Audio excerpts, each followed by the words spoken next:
सबसे पहले अगर अभी तक क्वांटम नंबर टॉपिक में कोई किसी कुछ पूछना हो तो पूछ सकते हो, नहीं तो हम लोग आगे कंटिन्यू करेंगे।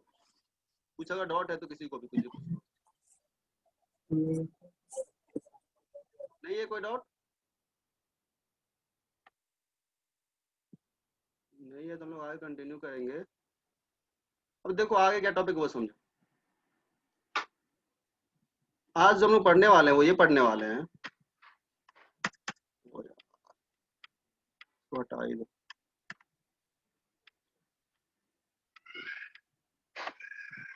हाँ, सबसे पहले कल क्वेश्चन दिए थे तुम लोगों को, इसमें से कौन सा ऑर्बिटल पॉसिबल है या नहीं पॉसिबल है। तो ओके चलो, 5 नंबर इसका रिप्लाई आया है, किसका? 1 भी होगा भैया। ओके चलो देखो गौर से, बहुत इजी क्वेश्चन है, तुम्हें सबके लिए एन और एल निकालना है। एन इज इक्वल टू 2 होगा यहाँ पे, एल कितना होगा? मनीषा जुड़ी हुई है क्या? मनीषा बताओ इसके लिए एल कितना होगा 2D के लिए? जी भैया। बोलो एल बोलो क्विकली। भैया 2 होगा। 2 होगा, चलो इसके लिए बोलो एन और एल। अंजलि तुम बताओ क्विकली बोल दे। भैया 1 होना चाहिए। हाँ जो है वो लिखो, फिर देख लेंगे, वो देख लेंगे कौन ये सेटिस्फाई कर रहा है कंडीशन को, रियल के रेंज को। पहले एन और एल क्विकली बोलो अंजलि। देख लो इसको, यहाँ पे n equal to 6, n equal to 6 और एल इक्वल टू 2। इसके लिए एन कितना होगा? 4 और एल इक्वल टू क्या हो जाएगा? SPDF 012 कितना होगा बोलो? 3। SPDF 3 बिल्कुल सही, 3। 3 होगा। ई के लिए अगर बात करें तो एन तो बहुत सिंपल होता है, दिख जाता है पीछे में ही। एल कितना होगा? SPDF 0 से लेकर 4 पे जाओगे, एल इक्वल टू 4। इसके लिए एन कितना होगा? 7। एल कितना होगा? 0। देख लो एन अगर 2 है, एन अगर नहीं 0 होगा, 1 बोल रही हो तो गलत है। एस के लिए 0 होता है। एन अगर 2 है तो एल अधिक से अधिक 1 हो सकता है, लेकिन ये 2 है, नॉट पॉसिबल। ये सबसेल 2D सबसेल एग्जिस्ट नहीं करता है केमिस्ट्री में, ठीक है? पुराने समय, हालांकि ये तो बहुत इजी क्वेश्चन हो गया, आज से 20 साल 25 साल 30 साल पहले जेई में सर्किट में पूछे हुआ था, 2D cell does not exist, explain why, justify और आंसर करके लिखा हुआ था, पूछे हुआ था, तो वहां पे बस ये लिख के आ जाना था। बट अब के समय में ऐसा इतना इजी क्वेश्चन तो नहीं पूछेगा। चलो 3F पॉसिबल होगा अंजलि तुम बताना? नॉट पॉसिबल, क्योंकि एन अगर 3 है तो एल कहां तक जा सकता है? 2 तक ही जा सकता है। ये पॉसिबल है। अगर ये 6 है तो एल 5 तक जा सकता है, पॉसिबल है। ये वाला अगर देखें, एन अगर 4 है तो एल 3 तक जा सकता है, पॉसिबल है। ये वाला देखें तो पॉसिबल नहीं, एन 4 है तो एल 3 तक ही जा सकता है, बराबर नहीं हो सकता एन और एल कभी भी, तो ये भी पॉसिबल नहीं है, नॉट पॉसिबल। ये वाला पॉसिबल होगा, ये तो एकदम पॉसिबल है। अगर एन 7 है तो एल 6 तक जा सकता है, ये भी पॉसिबल। सिंपल था, ठीक है? किसी को नहीं समझ में आया तो पूछ सकते हो, कोई दिक्कत नहीं।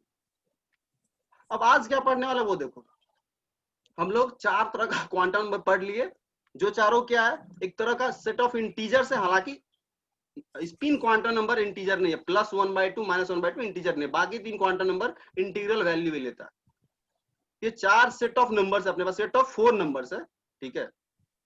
उससे हम लोग इलेक्ट्रॉन्स को कंप्लीटली डिफाइन करने की कोशिश करना है। अब हम लोग क्या पढ़ने वाले हैं कि इलेक्ट्रॉन्स जो है इन सबसेल में या ऑर्बिटल में कैसे कैसे फील होता है। जैसे कैल्शियम की बात करें, कैल्शियम में कितना इलेक्ट्रॉन होगा? 20। तो हम कैल्शियम की बात करें, 20। ये बता रहे कभी टॉपिक पढ़ने वाला उसका मोटो क्या, पहले ये बता दे फिर पढ़ने वाले हम लोग। 20 इलेक्ट्रॉन है इसके पास, 20 इलेक्ट्रॉन। इसको अगर सजाए तो तुम लोग जानते हो सब लोग, के में कितना इलेक्ट्रॉन होगा? 2, एल में 8, एम में 8 और एन में 2। ये तुम्हारा के एलिमेंट सेल, इसको बोलते हैं सेल वाइज इलेक्ट्रॉनिक कन्फिगरेशन। तुम सिर्फ ये देख रहे हो कि सेल में कितना है। ये के हो गया, ये तुम्हारा एल में हो गया 8 इलेक्ट्रॉन, एम में हो गया 8 इलेक्ट्रॉन और एन में तुम्हारा 2 इलेक्ट्रॉन, जिसको तुम वैलेंस इलेक्ट्रॉन बोला करते थे, ठीक है?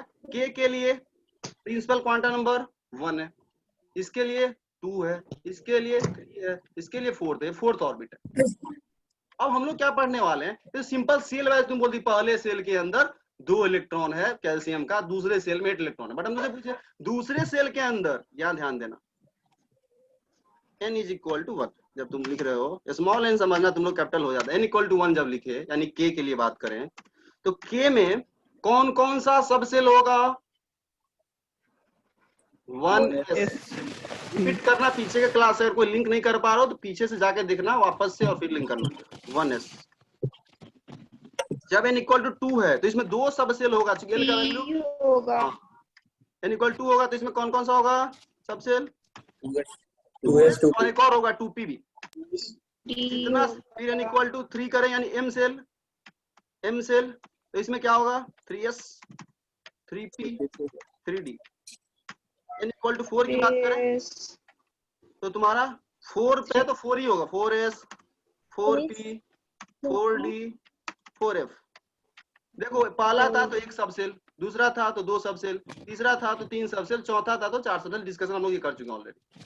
हम तुमसे बोले, तुमको हमको ये वाला इंफॉर्मेशन क्या बता रहा है कि पहले सेल में यह 2 इलेक्ट्रॉन है, बट ये 2 इलेक्ट्रॉन तो के अंदर, बट के अंदर सबसेल वगैरह में होगा, वो ऑर्बिटल में होगा, तो वो ऑर्बिटल के अंदर कैसे डिस्ट्रीब्यूटेड है, यानी यह 2 इलेक्ट्रॉन किस किस में बटेगा, 2s और 2p में, जिसमें तुम ध्यान नहीं देते थे के एलिमेंट में। तो अब 2s और 2p में कैसे कैसे बटेगा, यह 3 इलेक्ट्रॉन इनमें कैसे डिस्ट्रीब्यूट होगा, कैसे फिल किया जाएगा, वो हम लोग आज पढ़ने वाले हैं। सेल के अंदर फिल करना तुम लोग जानते हो, बट सेल के अंदर सबसेल है, सबसेल के अंदर ऑर्बिटल है, सच में ऑर्बिटल में होता है इलेक्ट्रॉन। डब्बा जो कल बना रहे थे उसमें इलेक्ट्रॉन कैसे फिल होगा, किस डब्बे में पहले जाएगा, किस डब्बे में बाद में जाएगा, डब्बे के अंदर कैसे फिल होगा, उसके लिए क्या रूल वगैरह, तो उसके लिए हम आज डिस्कशन करने वाले हैं। यानी आज हम लोग ऑर्बिटल के अंदर इलेक्ट्रॉन किस रूल के अकॉर्डिंग फिल किया जाता है, रूल्स को पढ़ने वाले। तो सबसे पहला रूल है अबाउ प्रिंसिपल, हेडिंग डाल दो, ये बता दिए जस्ट तुम लोगों के आज हम लोग क्या पढ़ने वाले हैं। तो रूल है अबाउ प्रिंसिपल।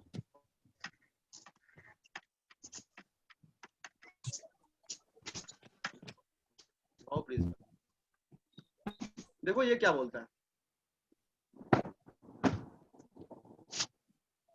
ये बोलता है, देखो ये बोलता है इलेक्ट्रॉन्स फिल करते वक्त, ठीक है, इलेक्ट्रॉन फिल करते वक्त इलेक्ट्रॉन सबसे पहले चाहता है कि हम उस ऑर्बिटल में जाएं या सबसेल में जाएं जिसका एनर्जी कम है, बाद में जाएं हायर एनर्जी, मतलब इंक्रीजिंग ऑर्डर ऑफ एनर्जी में फिल करेंगे। इलेक्ट्रॉन चाहेगा पहले हम लो एनर्जी में जाएं, अगर लो एनर्जी का ऑप्शन उसके पास नहीं होगा तब वो उससे हाई में जाएगा, उसमें नहीं ऑप्शन होगा तो उससे हाई में जाएगा, मतलब इंक्रीजिंग ऑर्डर ऑफ एनर्जी में हम लोग इलेक्ट्रॉन्स को फिल करते हैं सबसेल में ऑर्बिटल। तो लिख लो, इसका स्टेटमेंट लिख लो, in the ground state of an atom, in the ground state of an atom, in the ground state of an atom, electron को फिल करते हैं इंक्रीजिंग ऑर्डर ऑफ एनर्जी में। Electrons are filled in increasing order of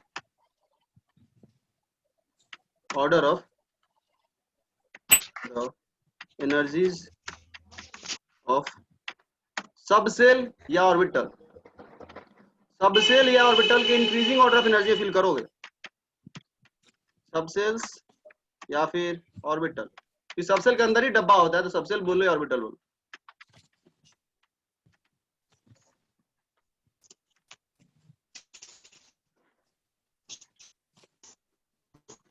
अब इसको illustrate कर रहे हैं example से, फिर अच्छे से लिंक कर पाओगे।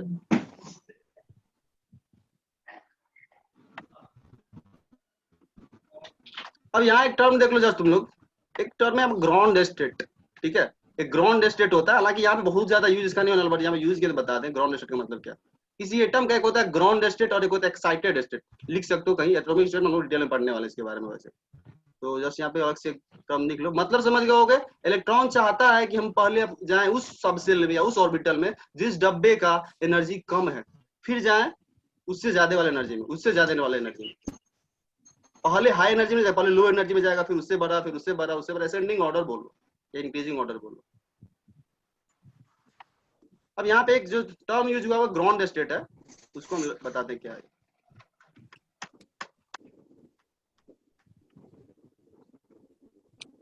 देखो ये क्या बोल रहा है,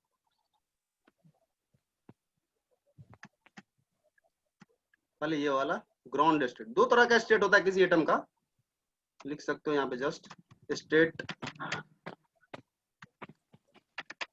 ऑफ एन एटम दो तरह का होता है, एक ग्राउंड स्टेट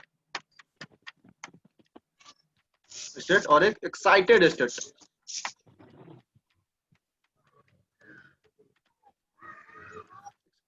सिंपल मतलब समझ लो, अगर हम बात करें हाइड्रोजन का, तुम बोलोगे इसका इलेक्ट्रॉनिक कन्फिग्रेशन होता है k में एक इलेक्ट्रॉन होता है, बट सोच के देखो इसी हाइड्रोजन के एटम को तुम क्या किए, एनर्जी दे दिए, ठीक है, तुम क्या किए, एनर्जी दे दिए, तो क्या होगा देखना, कि यहाँ पे था, एल यहाँ था, तो ये तुम लोग इलेक्ट्रॉनिक कन्फिग्रेशन पढ़े हो पहले से, जाना पहचाना। अब सोच के देखो इस के वाले इलेक्ट्रॉन को बाहर से अगर एनर्जी दे दिया गया, हीट के फॉर्म में या किसी भी फॉर्म में, या वेव से उसका इंटरेक्शन हुआ, कुछ ऐसा कुछ हुआ, एनर्जी दी, सिंपल ऐसे समझो, तो होगा क्या, के का एनर्जी ज्यादा है, एल का एनर्जी ज्यादा है, किस सेल का एनर्जी ज्यादा होगा बताए हुए तुम लोग को, एल का। ज्यो ज्यो एन बढ़ता है त्यों त्यों एनर्जी बढ़ता बताए हुए थे, तो एल का एनर्जी ज्यादा है। तो अगर यह इलेक्ट्रॉन चाहता है कि हम एल में चले जाएं तो इसको एल के बराबर एनर्जी लेना होगा ना, अभी तो कम एनर्जी है, तो वो एक्स्ट्रा एनर्जी बाहर से अगर तुम दे देते हो ताकि इसका एनर्जी एल के इक्वल टू हो जाए, मान लो अभी ये 5 जूल पे है बट एल में जाने के लिए 10 जूल चाहिए, तो एक्स्ट्रा 5 जूल कहां से आएगा, तुम दो बाहर से, या हीट वगैरह दो, टेम्परेचर बढ़ाओ एटम का, मॉलिक्यूल को हीट करो इसी तरह से, तो यह इलेक्ट्रॉन कूद के, एक्साइट बोलते हैं, जंप करके हाइयर एनर्जी लेवल में चला जाएगा, एल में चला जाएगा, के में इलेक्ट्रॉन नहीं बचेगा,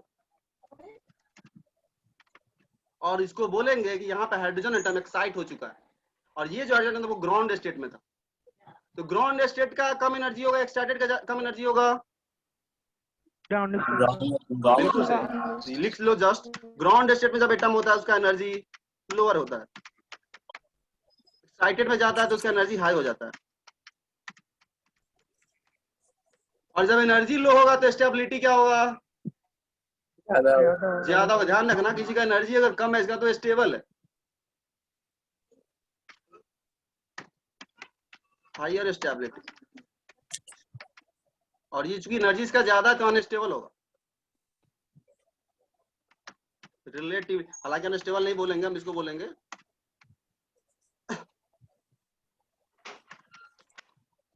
लो स्टेबिलिटी,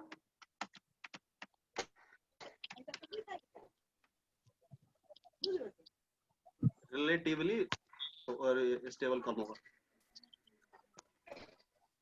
ठीक है, ये जस्ट बता देंगे, ठीक है। तो ये जो हम लगा रहे हैं अभी ग्राउंड स्टेट लगा रहे हैं, एक्साइटेशन वगैरह जूम नहीं कर रहे हैं, तो जस्ट ये लिखा जाता है, इसमें लगाया जाता है, इसलिए बता दें, इसका बहुत ज्यादा अभी हम लोग अभी फिलहाल के डिस्कशन में बहुत ज्यादा यूज करने वाले हैं। चलो अब इसका आ जाते हैं, ये लिख लो just state of an atom, अब बताते हैं इसका एग्जांपल से क्या इसका मतलब है, क्विकली लिख लो ये स्टेट ऑफ एन एटम वगैरह, कहीं साइड में भी लिख सकते हो, कोई जरूरत नहीं यहीं पे लिखना है, साइड में कहीं पे डब्बा बनाकर लिख लो स्टेट ऑफ एन एटम।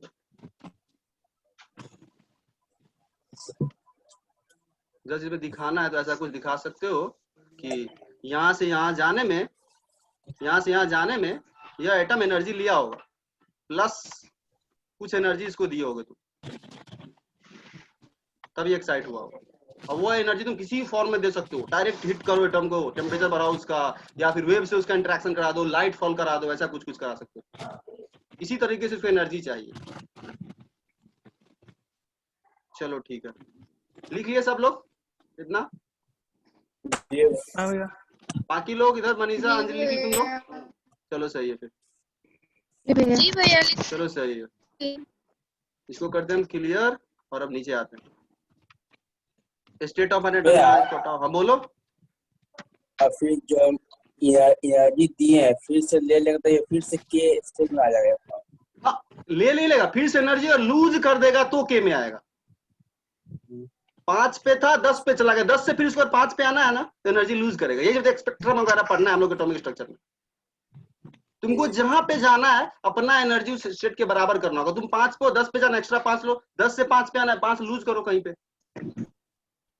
ठीक है। ये मतलब ऐसे किसी भी सेल में डाल सकते हैं इलेक्ट्रॉन को एनर्जी देते रहे। हाँ बिल्कुल डाल सकते हो, बिल्कुल ही डाल सकते हो, अगर तुम उसके इक्विवेलेंट एनर्जी दे दो तो जाएगा, बिल्कुल ही जाएगा। बट ये ध्यान रखना जितना गैप होगा एग्जैक्टली उतना ही तुमको देना होगा। हाँ भैया। अगर तुमसे थोड़ा सा भी क्या कम ज्यादा देना दिए ना उसके करस्पॉन्डिंग ऑर्बिट एग्जिस्ट ही नहीं कर रहा अगर उसके एटम में, तो फिर वो नहीं करता है। ये ध्यान रखना। मान लो 5 का 10 का 15 का दे दिए 11, भाई तो 10 और 15 के बीच में कोई ऑर्बिट ही नहीं है, वो कहाँ जाएगा 11 एनर्जी पे? नहीं जा पाएगा, तो फिर नहीं हो पाएगा किसी एटम में, जंप नहीं कर पाएगा। चलो ठीक है, यहाँ आने वाले, अब ध्यान देना।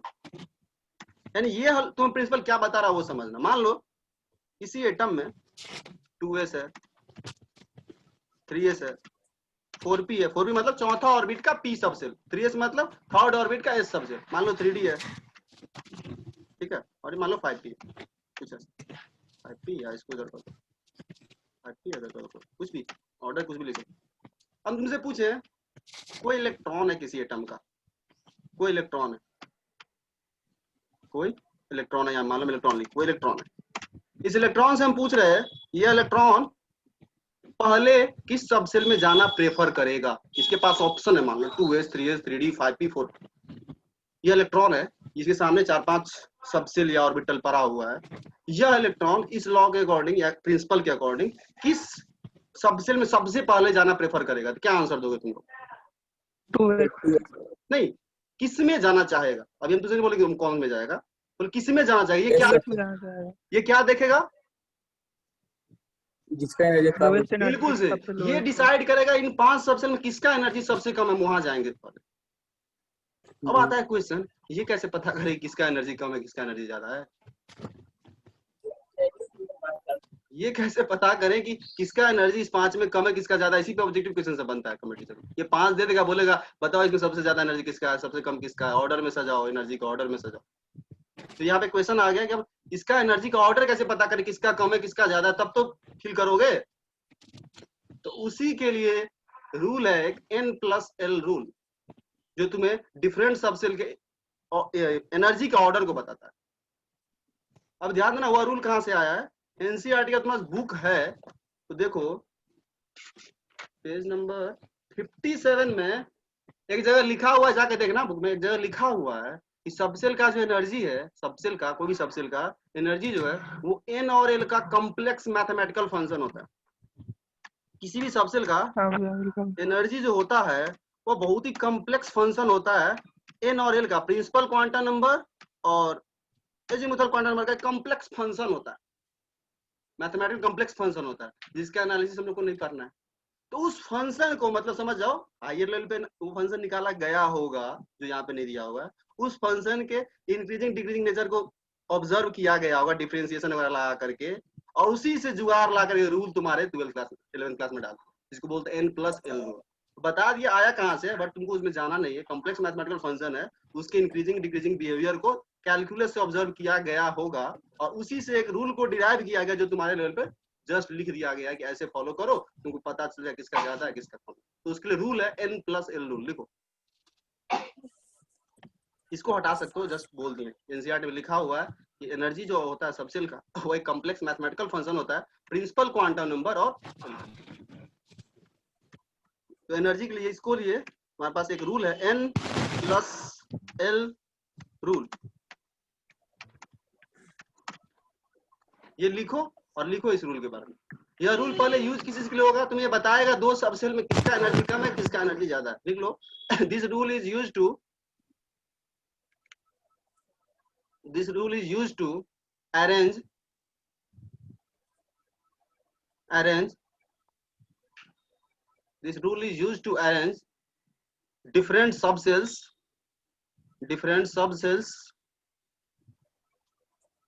this rule is used to arrange different subcells slash orbitals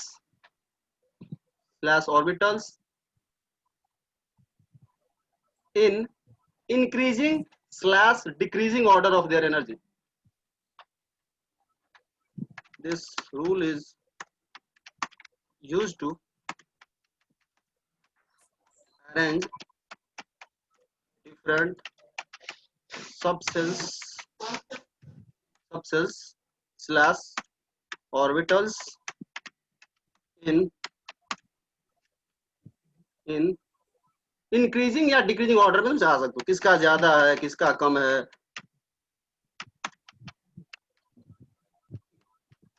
descending order of their energy। चलो ये तो हो गया इसका यूज किसी के लिए करते, बट ये बोलता क्या, ये तो हम लोग बात ही नहीं की। ये क्या बोलता है वो ध्यान देना, बहुत इजी स्टेटमेंट है, तुम कर लोगे आसानी से। ये बोलता क्या देखो, कोई भी दो सबसेल तुम्हें देना, सबसेल के लिए एन और एल निकालना तुम लोग जानते हो, अभी जस्ट डिस्कशन भी किया और होमवर्क भी दिए तुम लोग को, एन और एल निकालना जानते हो सब लोग।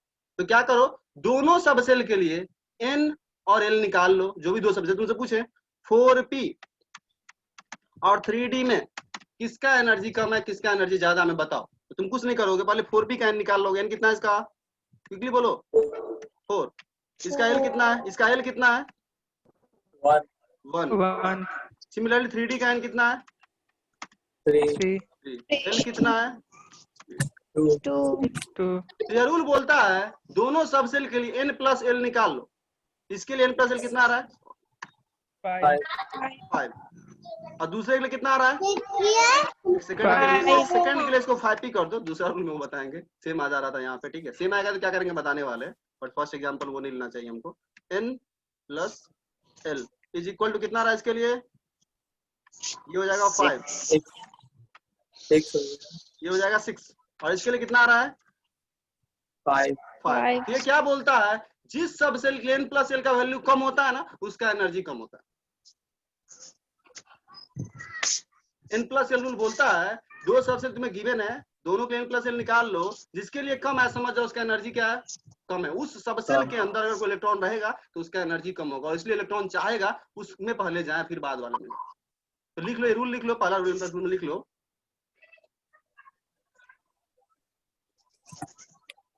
पहला इसमें लिखना, पहला स्टेटमेंट कर लिखना, n प्लस एल रूल का पहला क्या है स्टेटमेंट, वो ये बोलता है ए सबसेल विद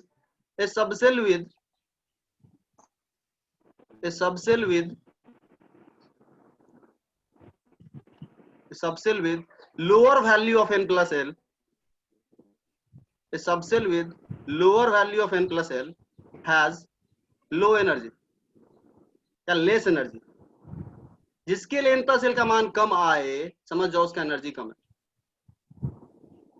तो चूंकि यहाँ पे 3d के लिए n plus l का मान कम आ रहा है तो हम बोलेंगे, यहाँ से कंक्लूजन ये निकाल सकते हैं, so energy of 3d is less than energy of 5p। 3d का जो एनर्जी होगा वह कम होगा 5p से। ये किस चीज का ऑर्डर है, एनर्जी का ऑर्डर है, ऑर्डर ऑफ एनर्जी।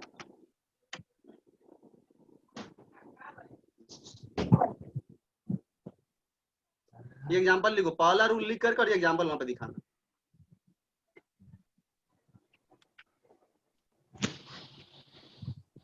और यह बोला कहां से गया होगा तो पहले ही बोल दिए, वो फंक्शन कॉम्प्लेक्स निकाला गया होगा, ठीक है, उसका एनालिसिस किया गया होगा कैलकुलस से, और फिर यहाँ पे वो कंक्लूजन लिखा गया उस फंक्शन का जो तुम डायरेक्ट यूज करो।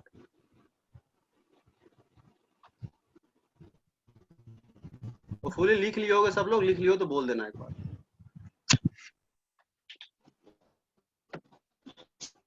हो गया भैया। तो ये हो।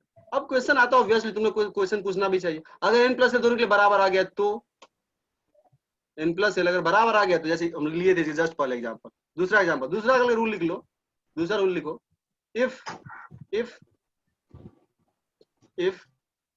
for two subcells slash orbital use करो, हम सबसेल बार बार नहीं लिखेंगे, orbital. If for two orbitals comma the value of n plus l is same, अगर n plus l का वैल्यू सेम आ जाता है दोनों के लिए तो, if the value of n plus l is same then the orbital with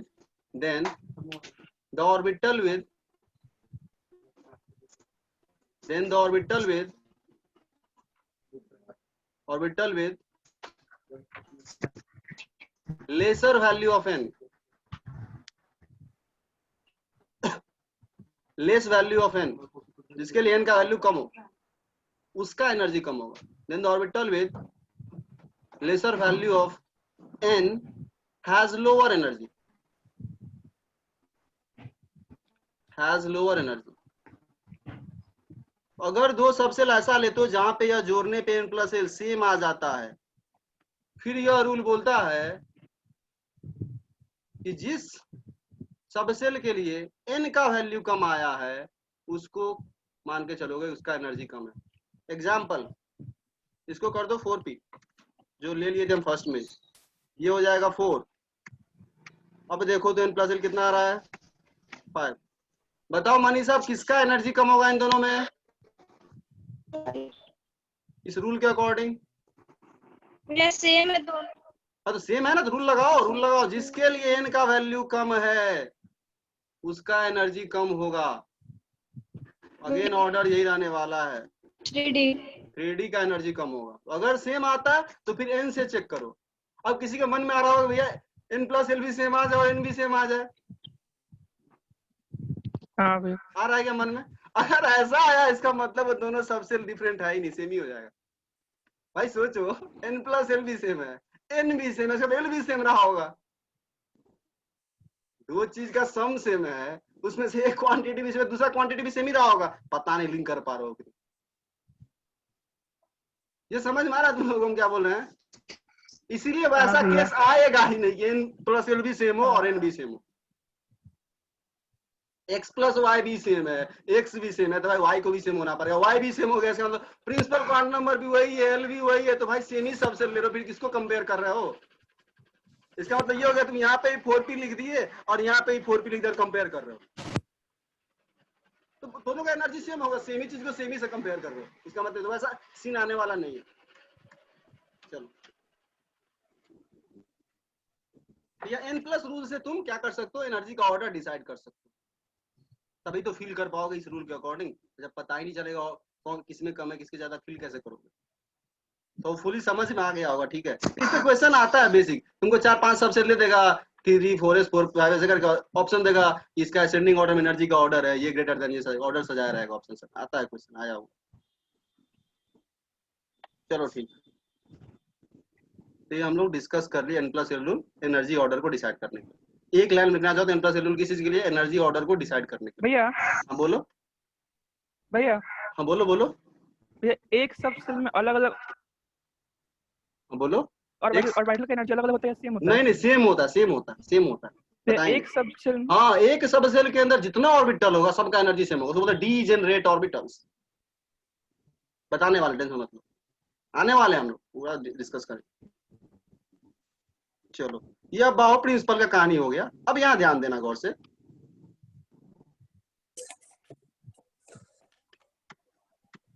अब सब लोग जान रहे हो कि k में 1s होगा, l में 2s 2p होगा, m में 3s 3p 3d होगा, लिखे थे कुछ देर पहले। 4 में 4s 4p 4d 4f होगा, 5 में 5s 5p 5d 5f 5g होगा, 5 से बढ़ते जाएगा। अब आता है कि ये जितना भी सबसेल है इसको इंक्रीजिंग ऑर्डर ऑफ एनर्जी में लिखने के लिए हमें क्या करना पड़ेगा, बार बार चेक करना पड़ेगा इससे। तो उसी के लिए जुगाड़ तरीका है, ट्रिक बोल सकते हो उसको, देखे होंगे डायग्राम वगैरह में, या 8-9 में कोई टीचर वगैरह ही पढ़ाए होंगे, 1s से 7s तक लिखो, 2p से तक लिखो, क्रॉस क्रॉस एरो लगाओ, ठीक है। तो n प्लस एल रूल का ही जुगाड़ी तरीका है वो, ठीक है। n प्लस एल रूल अगर बच्चे को पता नहीं डायरेक्ट उससे बता दो, उससे उसको पता चल जाएगा, बट इसी से निकाल के वो ट्रिक निकाला गया। तो वो ट्रिक यहाँ पर हम ड्रॉ करने वाले हैं, बट तुम n प्लस एल रूल से पता कर सकते हो कि यही ऑर्डर क्यों बोला जाता था जब तुमको टीचर पढ़ाते थे तो 8-9।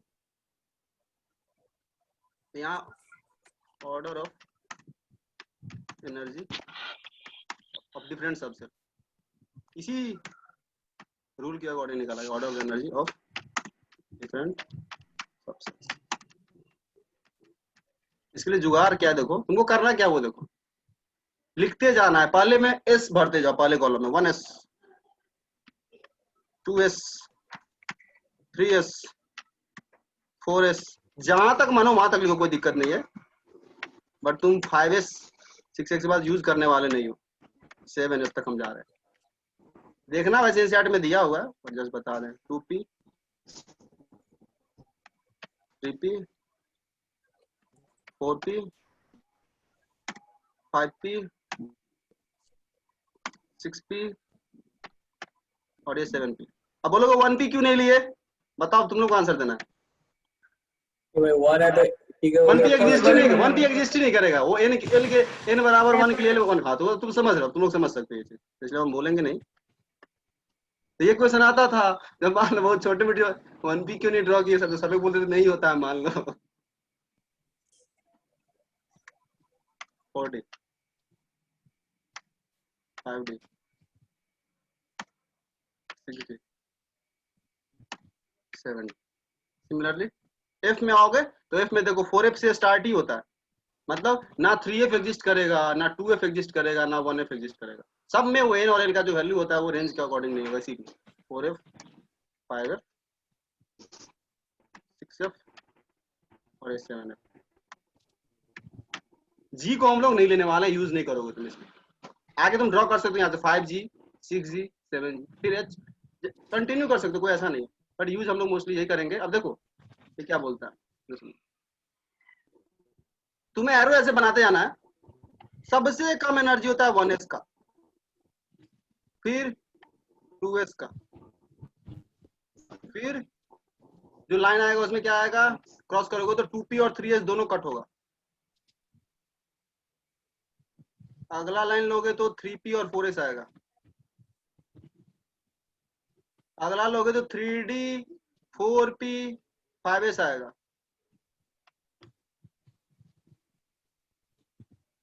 फिर तुम्हारा 4d 5p 6s आएगा।